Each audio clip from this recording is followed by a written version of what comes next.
मेरे प्यारे देशवासियों, नमस्कार। कल माघ पूर्णिमा का पर्व था।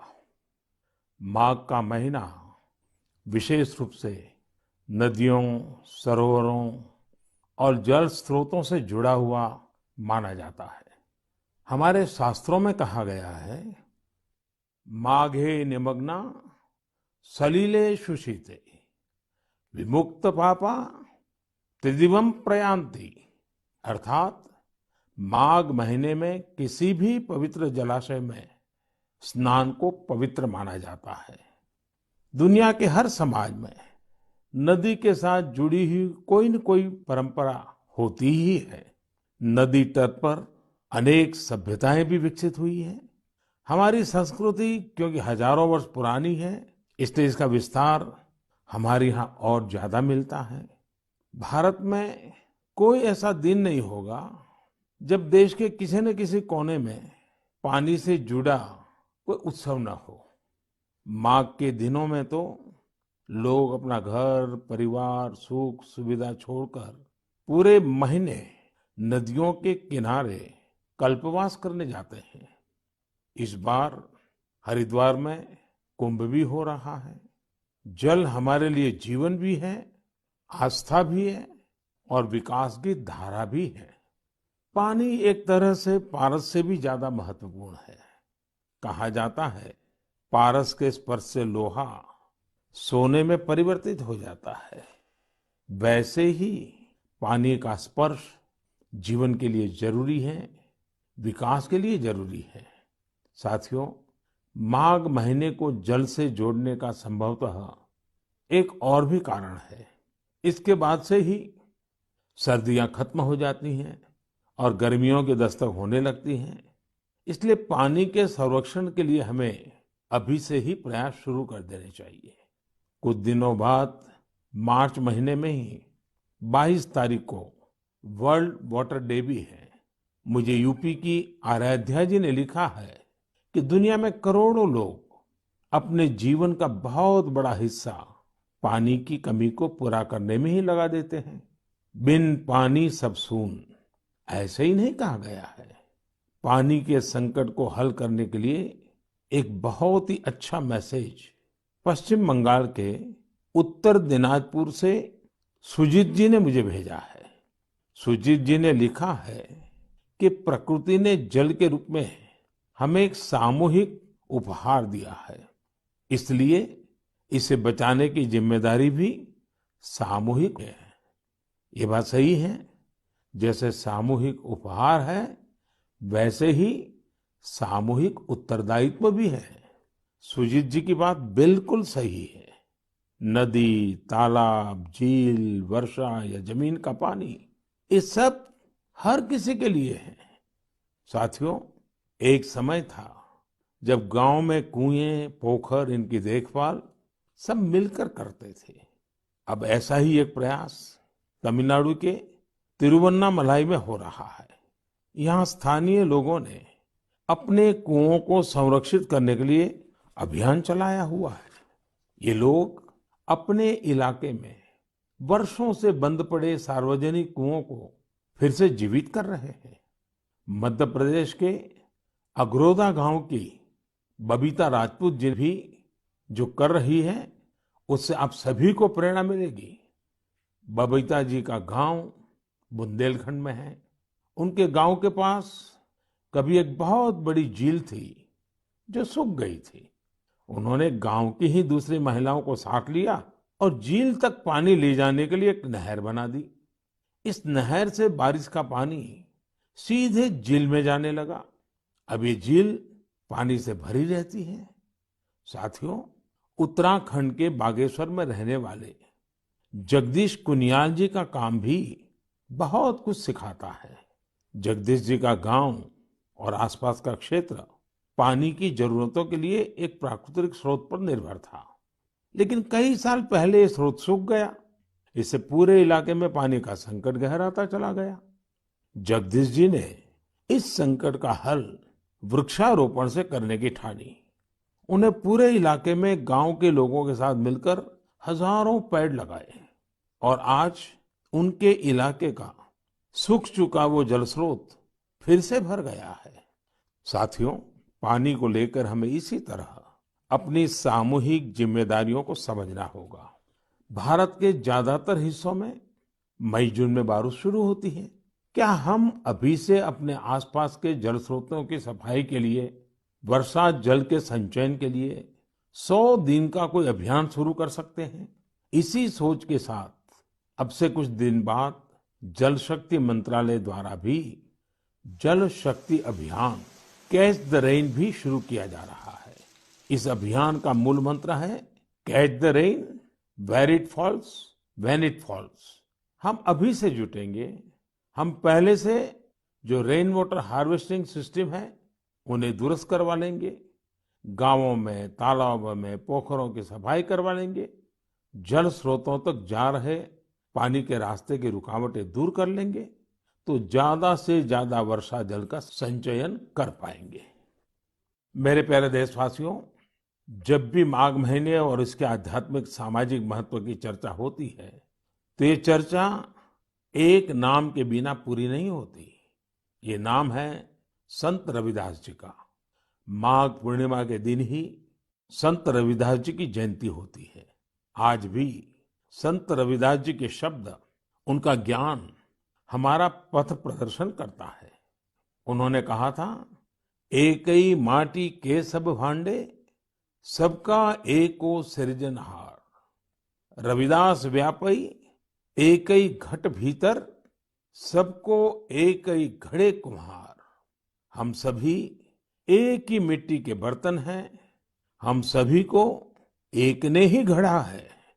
संत रविदास जी ने समाज में व्याप्त विकृतियों पर हमेशा खुलकर अपनी बात कही। उन्होंने इन विकृतियों को समाज के सामने रखा, उसे सुधारने की राह दिखाई। और तभी तो मीरा जी ने कहा था, गुरु मिलिया रैदास, दीनी ज्ञान की घुटकी। ये मेरा सौभाग्य है कि मैं संत रविदास जी की जन्मस्थली वाराणसी से जुड़ा हुआ हूँ। संत रविदास जी के जीवन की आध्यात्मिक ऊंचाई को और उनकी ऊर्जा को मैंने उस तीर्थ स्थल में अनुभव किया है।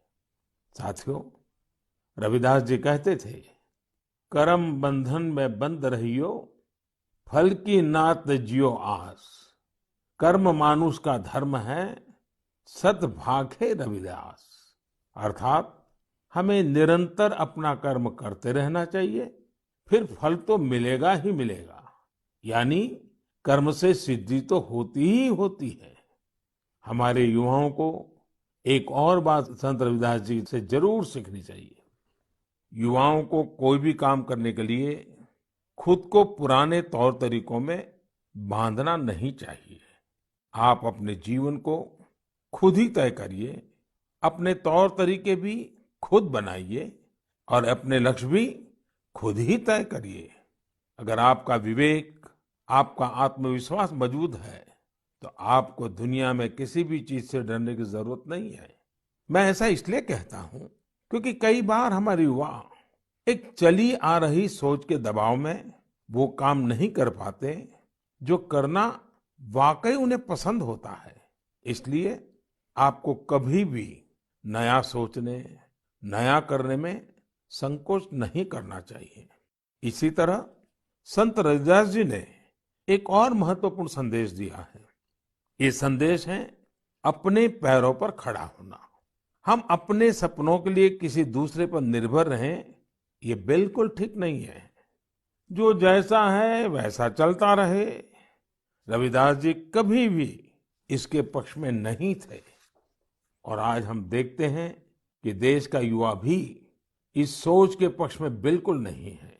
आज जब मैं देश के युवाओं में इनोवेटिव स्पिरिट देखता हूं, तो मुझे लगता है कि हमारे युवाओं पर संत रविदास जी को जरूर गर्व होता। मेरे प्यारे देशवासियों, आज नेशनल साइंस डे भी है। आज का दिन भारत के महान वैज्ञानिक डॉक्टर सीवी रमन जी द्वारा की गई रमन इफेक्ट खोज को समर्पित है। केरल से योगेश्वरन जी ने नमो ऐप पर लिखा है कि रमन इफेक्ट की खोज ने पूरी विज्ञान की दिशा को बदल दिया था। इससे जुड़ा हुआ एक बहुत अच्छा संदेश मुझे नासिक के स्नेहिल जी ने भी भेजा है। स्नेहिल जी ने लिखा है कि हमारे देश के अनगिनत वैज्ञानिक हैं जिनके योगदान के बिना साइंस इतनी प्रगति नहीं कर सकती थी।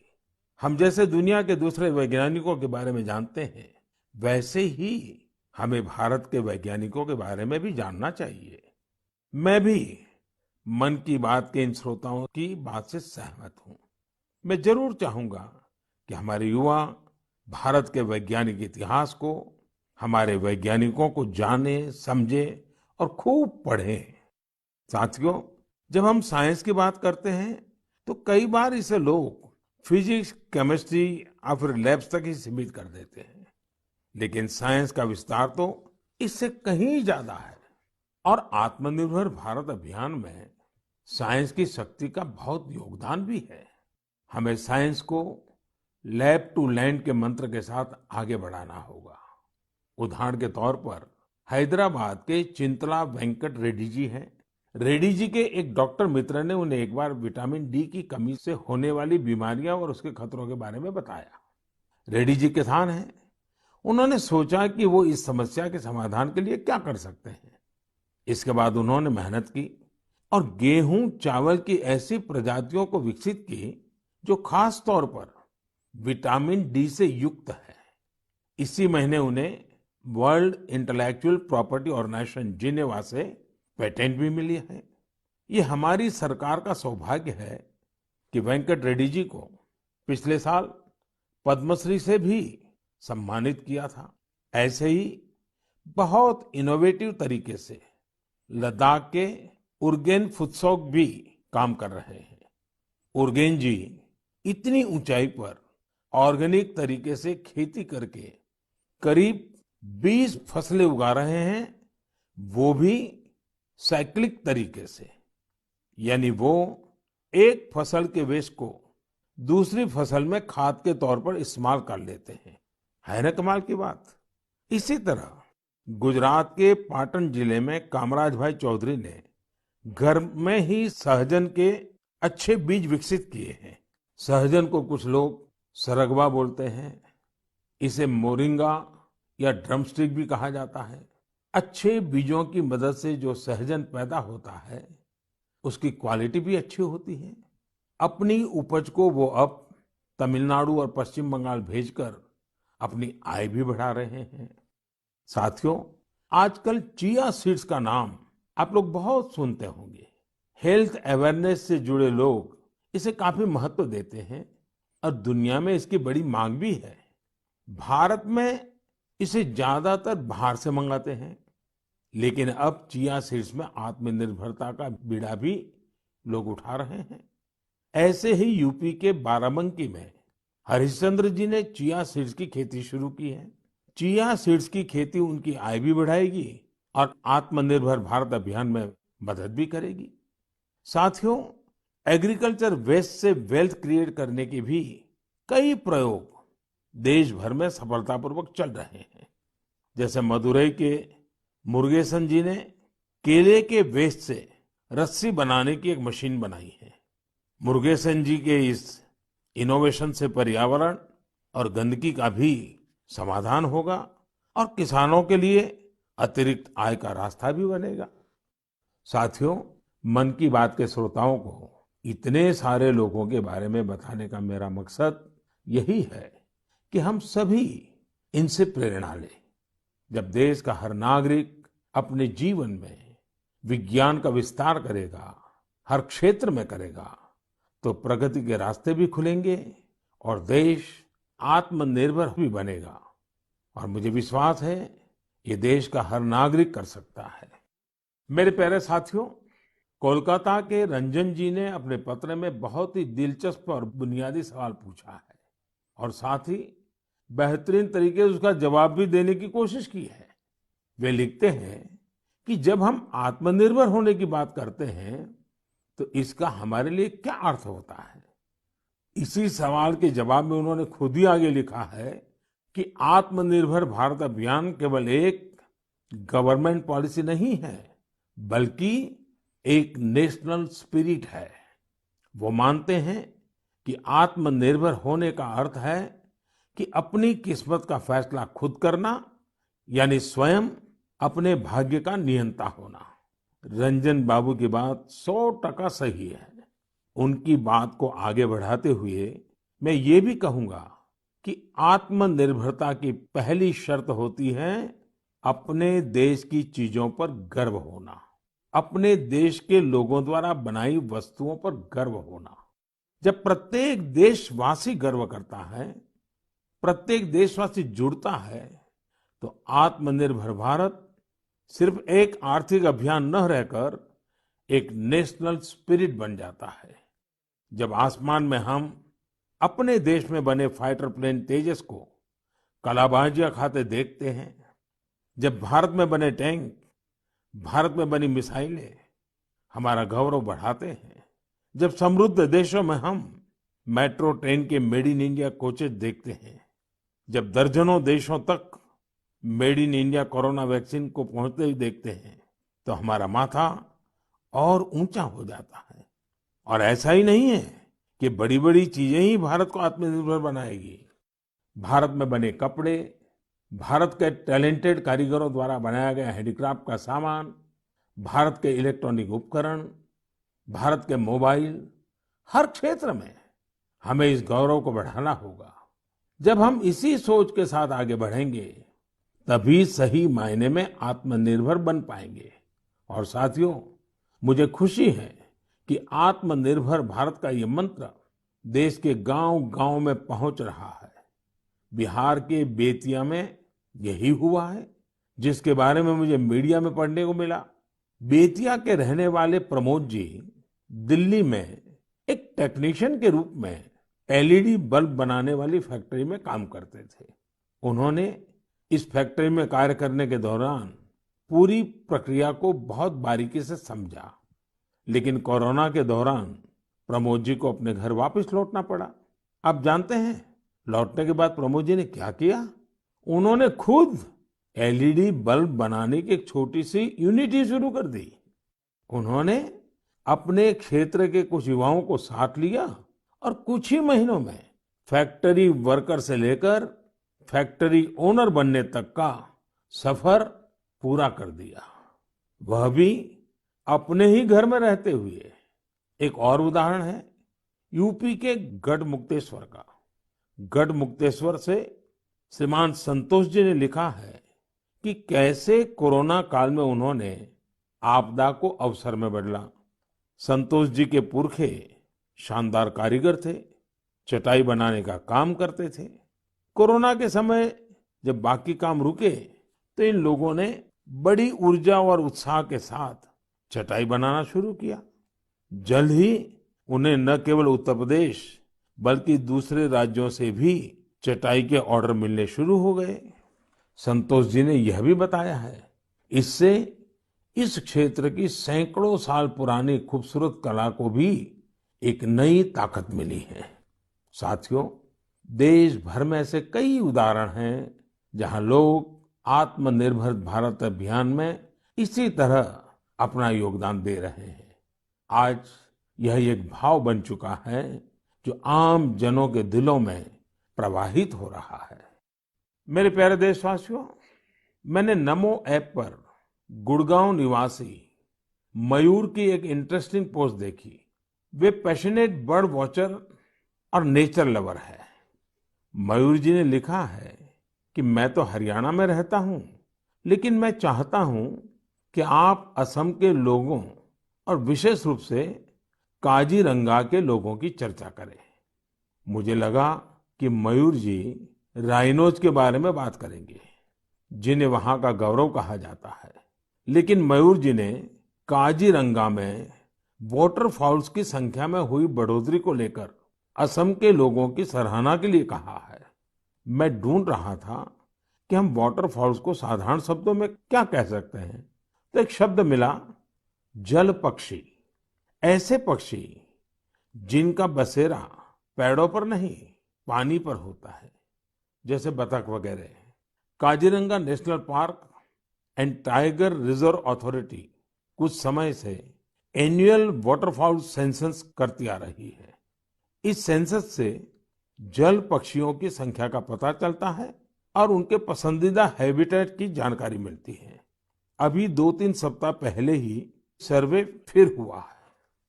आपको भी ये जानकर खुशी होगी कि इस बार जल पक्षियों की संख्या पिछले वर्ष की तुलना में करीब 175% ज्यादा आई है। इस सेंसस के दौरान काजीरंगा नेशनल पार्क में बर्ड्स की कुल 112 स्पीशीज को देखा गया है। इनमें से 58 स्पीशीज यूरोप, सेंट्रल एशिया और ईस्ट एशिया सहित दुनिया के विभिन्न हिस्सों से आए विंटर माइग्रेंट्स है। इसका सबसे महत्वपूर्ण कारण यह है कि यहाँ बेहतर वाटर कंजर्वेशन होने के साथ ह्यूमन इंटरफियरेंस बहुत कम है।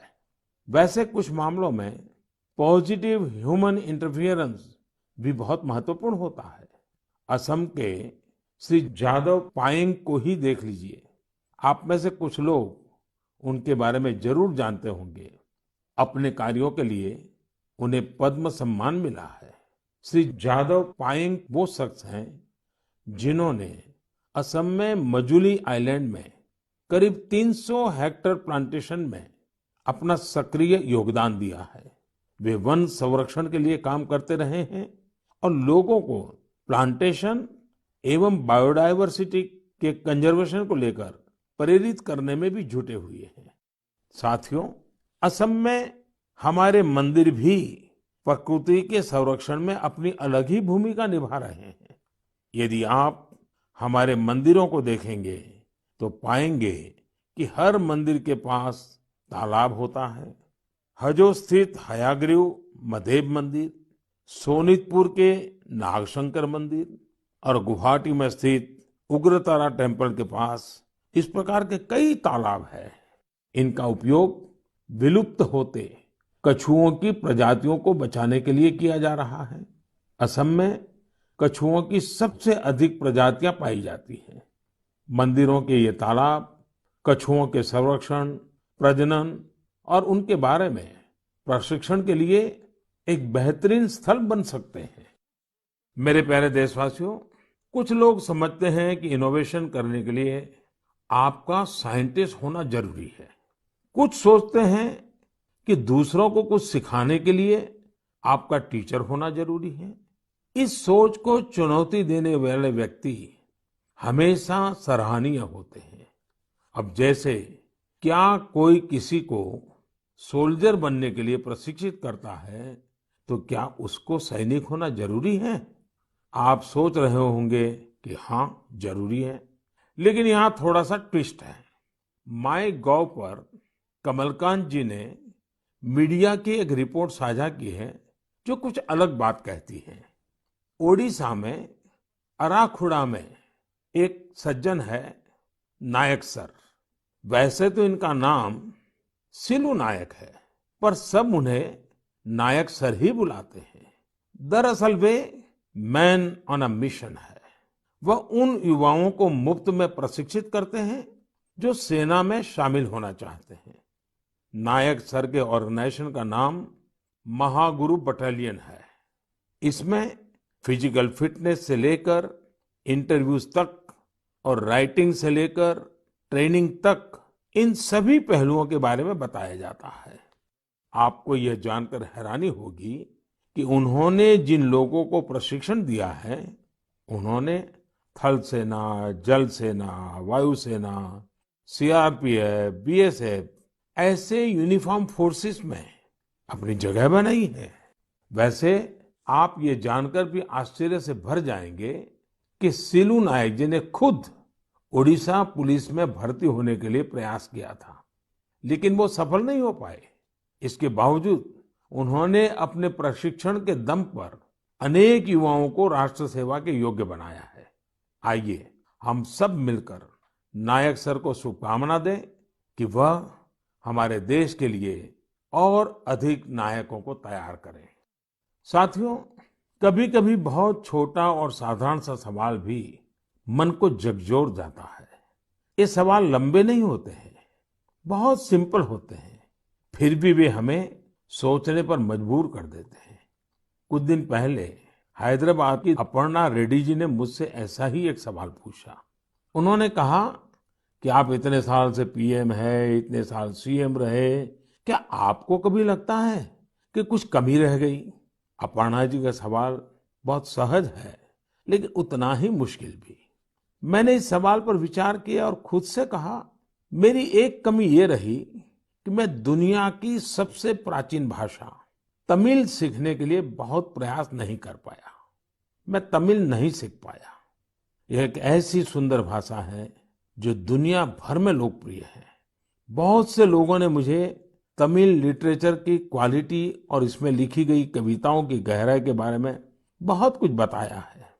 भारत ऐसी अनेक भाषाओं की स्थली है जो हमारी संस्कृति और गौरव का प्रतीक है।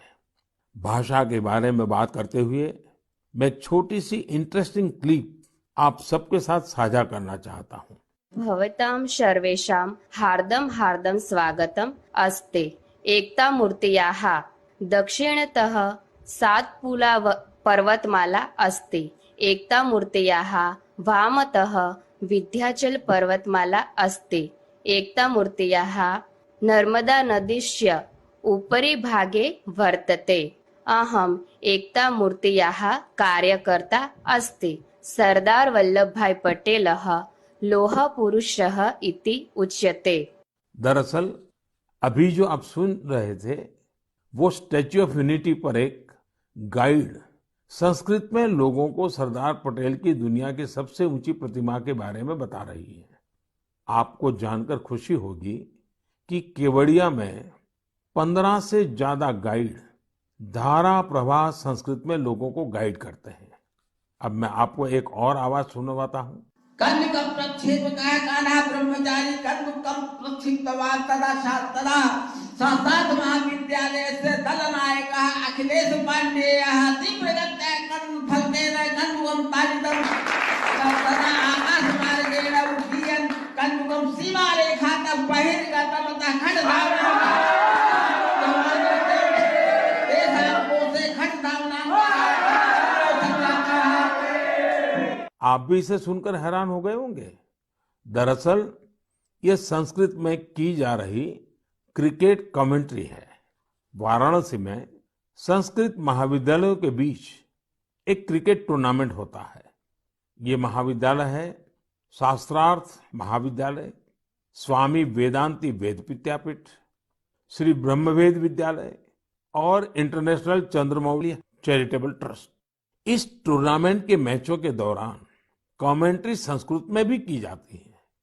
अभी मैंने उस कमेंट्री का एक बहुत ही छोटा सा हिस्सा आपको सुनाया। यही नहीं, इस टूर्नामेंट में खिलाड़ी और कमेंटेटर पारंपरिक परिधान में नजर आते हैं। यदि आपको एनर्जी, एक्साइटमेंट, सस्पेंस सब कुछ एक साथ चाहिए तो आपको खेलों की कमेंट्री सुननी चाहिए। टीवी आने से बहुत पहले स्पोर्ट्स कमेंट्री ही वो माध्यम थी जिसके जरिए क्रिकेट और हॉकी जैसे खेलों का रोमांच देश भर के लोग महसूस करते थे। टेनिस और फुटबॉल मैचों की कमेंट्री भी बहुत अच्छी तरह से पेश की जाती है। हमने देखा है कि जिन खेलों में कमेंट्री समृद्ध है उनका प्रचार प्रसार बहुत तेजी से होता है। हमारे यहाँ भी बहुत से भारतीय खेल हैं, लेकिन उनमें कमेंट्री कल्चर नहीं आया है और इस वजह से वो लुप्त होने की स्थिति में है। मेरे मन में एक विचार है, क्यों न अलग अलग स्पोर्ट्स और विशेषकर भारतीय खेलों की अच्छी कमेंट्री अधिक से अधिक भाषाओं में हो। हमें इसे